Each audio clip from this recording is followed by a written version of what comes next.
안녕하세요. 가상자산 전문 변호사 이민우입니다. 요즘 코인 관련해서 문의가 정말 많이 들어오는데요. 가장 많이 들어오는 문의가 두 가지 있습니다. 하나는 코인 재정 거래를 하다가 특정금융정보법 위반으로 경찰 조사를 받게 된 분들이시고요. 또 하나는 코인 환치기를 하다가 외국환거래법 위반으로 조사를 받게 된 분들이 있습니다. 저번 영상에서 재정거래에 대해 살펴보았으니까요. 이번에는 코인 환치기가 어떤 불법적인 요소가 있는지 한번 알아보도록 하겠습니다. 우선 코인 관련해서 불법 외환거래로 상담 오시는 분들을 보면 여러 가지 유형이 있습니다. 첫 번째는 우리가 소위 환치기라고 부르는 무등록 외국환 업무를 하다가 걸린 경우입니다. 보통 텔레그램, 오픈 채팅방, 위챗 등을 통해서 알바 공고를 보시고 중국이나 러시아, 베트남 같은 나라의 송금 의뢰인으로부터 현지 통화를 받아서 테더나 비트코인을 삽니다. 그리고 해외 거래소 지갑에서 국내 거래소 지갑으로 코인을 보낸 다음 이를 현금화해서 하나로 한국에 있는 송금인 계좌로 이체를 하거나 현금으로 전달을 하는데요. 이는 외국환거래법 제8조 위반에 해당할 수 있습니다. 외국환 업무는 외국환거래법에 따라 등록된 금융회사 등만이 할 수 있는데 등록하지 않고 개인이나 불법 환전소를 운영하면서 환치기를 했다면 제8조 위반에 해당될 소지가 있습니다.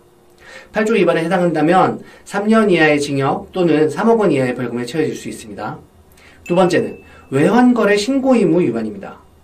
외국환거래법상 외화와 원화를 매매하고자 할 때에는 한국은행에 신고를 해야 합니다. 이를 위반할 경우 금액에 따라서 형사처벌을 받을 수 있는데요. 대표적인 외환거래 신고 의무 위반이 바로 코인 시세 차익, 흔히들 김치 프리미엄을 얻으려고 신고를 하지 않고 거래를 하시다가 걸리는 경우입니다.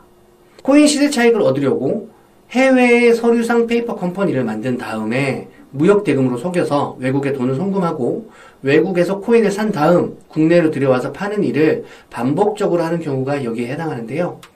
최근에는 수출입하는 법인들이 해외 거래처로부터 대금을 받을 때 태도로 받아서 매출 누락을 하다가 외국환거래법 위반과 함께 조세포탈 혐의까지 받게 돼서 저를 찾아오시는 분들이 계십니다. 상담을 해보면 금도소매업, 화장품업, 의류업, 철스크랩업 등 종사하는 업종도 다 다릅니다. 제가 이해하기 쉽도록 최대한 간단히 사례를 정리해서 설명을 드렸는데요. 그런데 실제 이게 사건화가 돼서 저를 찾아오시는 분들 케이스를 보면 이렇게 간단하지가 않습니다. 일단 얽혀있는 혐의가 여러 가지인 경우가 많습니다. 외국환거래법, 특정금융정보법, 전자금융거래법, 조세범처벌법, 관세법 위반 등 사건에 따라서 여러 혐의가 복합적으로 적용된 케이스들이 있습니다. 그리고 가장 근본적으로 지금 다양한 사례의 코인 거래들이 이루어지고 있는데 현재 있는 외국환거래법으로 가상자산 국경 간 거래를 규율할 수 있는지에 대해서도 여러 가지 법적 쟁점이 존재합니다.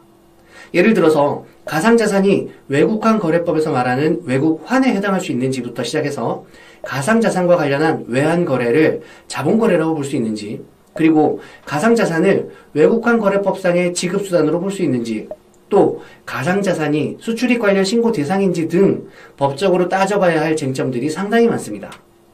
실제로 관련 판례들도 아직 적고 명확한 법리가 딱 정해진 게 아니라서 개별 케이스마다 검토해야 될 법적 쟁점이 다 다릅니다. 그렇기 때문에 코인 외국환거래법 관련해서 지금 조사를 받고 있거나 아니면 위법성을 사전에 체크하고 싶다면 변호사에게 먼저 정확하게 법률 검토를 받아보시는 게 좋습니다. 그리고 법률 자문을 받으실 때는 코인 거래를 잘 알고 있는 변호사에게 상담을 받으시는 게 여러분께 실질적으로 도움이 되실 겁니다. 저는 코인 관련해서 코인 세금 문제, 코인 재정거래 사건뿐만 아니라 코인 폰지 사기 사건들까지 다양한 사건을 처리해 봤는데요. 그래서 코인 거래가 구체적으로 어떻게 이루어지고 외국환거래법뿐만 아니라 다른 법률상 어떤 위법적인 요건들이 있는지 잘 파악하고 있습니다. 만약 아직까지 믿고 물어볼 전문가를 못 찾았다 하시면 댓글에 번호 적혀 있으니까요. 저에게 연락 주셔도 좋습니다. 오늘도 영상 시청해 주셔서 감사합니다.